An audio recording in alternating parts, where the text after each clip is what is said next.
Senator Andrea Stewart-Cousins, Senate Majority Leader, thanks for joining us again on New York Now. It's always good to be with you, Karen. And thank you, and welcome to my district. We're talking on the off session. Earlier this year, that was pretty busy up in Albany, 2019 session.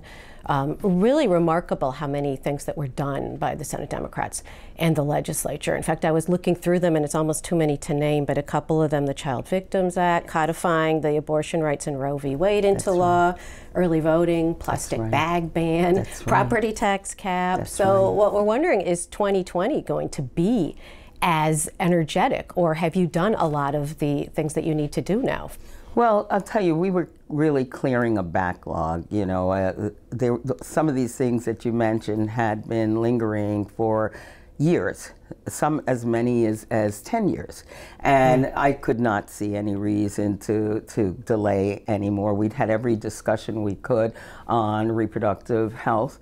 We've had every discussion we could on Child Victims Act. In fact, Child Victims Act was extraordinary, because when we actually brought it to the floor, not one person voted against it.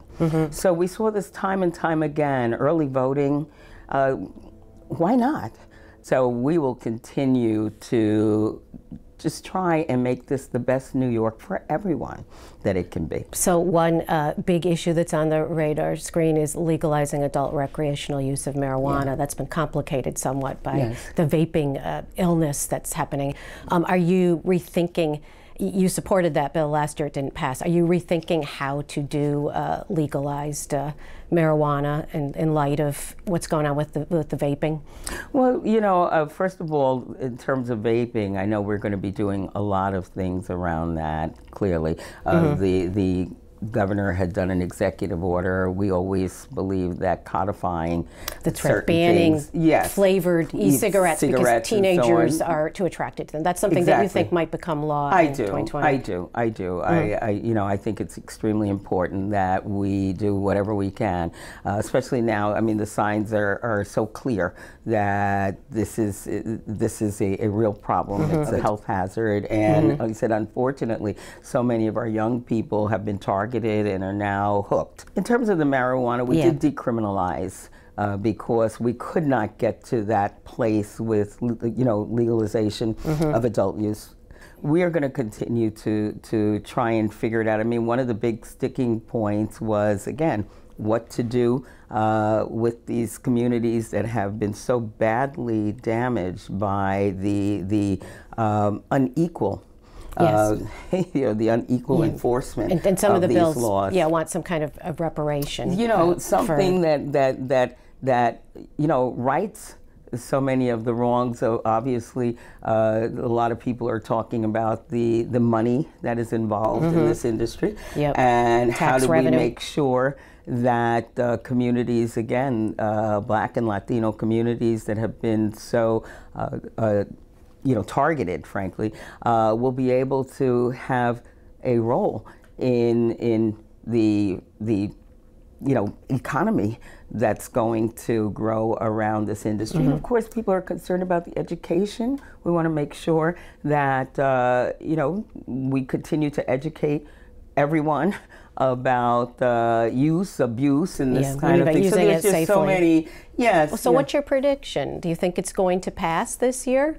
You know, I think that there is a path forward, but again, we want to see that the revenue again is targeted into some of the communities again that have been disproportionately negatively impacted. We want to make sure that there's opportunities. That has to be included, is what you're saying. It's got to be an entire package. And speaking of money, the state looks like may have a budget deficit. The Medicaid budget, a $3 to $4 billion deficit. Cuomo's budget office is talking about delaying a payment for the second year in a row into the next fiscal year and making cuts to providers. Do you think that the budget office should just do that? Do you think the legislature should be involved in I would love, you know, as I've said over and over again, these are big dollars, and it obviously is impacting the healthcare system.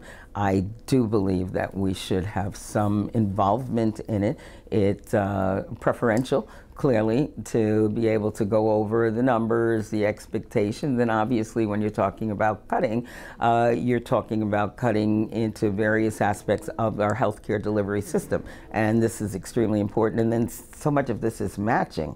So it's not necessarily just that amount of money, but if it's money that's matched on a federal level, then we are talking about extremely large impacts potentially. And yes, I would want to be involved. Well, the reason why we kind of have this so-called deficit is the governor has restrained himself to a 2% per year spending cap. You think that that's okay to continue with that? Well, I think that this is an opportunity to take a look in terms of some of these self-imposed caps. And again, I think everybody understands the importance of being prudent with taxpayer dollars. I mean, it's not, something that we take lightly. So as you know, the Public Finance, Campaign Finance Commission is meeting. It's supposed to set up a small donor matching program so that we'll have public campaign finance in New York State. Now, your appointees have, in some cases, been at odds with the appointees of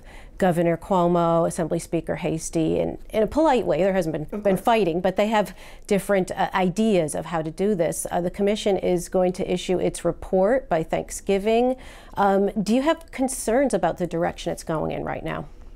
Well, we set up the commission because we understood the outsized influence that these, that these campaign the interests have in our elections, and our conference has always been extremely clear that we want public financing, we want campaign finance reform. So that's what we've always wanted. But do you think that they're coming up with something that's going to be workable, that people will want to use? Because the advocates are saying they have doubts. Well, I understand people have doubts, but again, as you said, there's a commission, and I'm more than happy to see what the commission comes up with.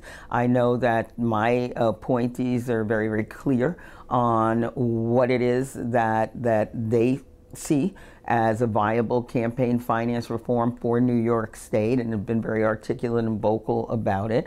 And so I'm going to see what they come up with. I mean, obviously, I believe that everyone knows that it is time to make extreme changes in this aspect of our lives. So I'm hopeful. And what about fusion voting? There is proposal that you just lay out to limit fusion voting, which is allowing candidates to run on multiple party lines. That it might be harder for some of these third parties to cross-endorse to qualify for the ballot. That's some of the proposals out there. Well, I mean, I think it's important to note that, I mean, our focus has always been on the campaign finance reform. This fusion sort of infused itself into the conversation. Well, should they be discussing fusion? Personally, I would have preferred that it be a separate conversation if there was going to be a conversation at all.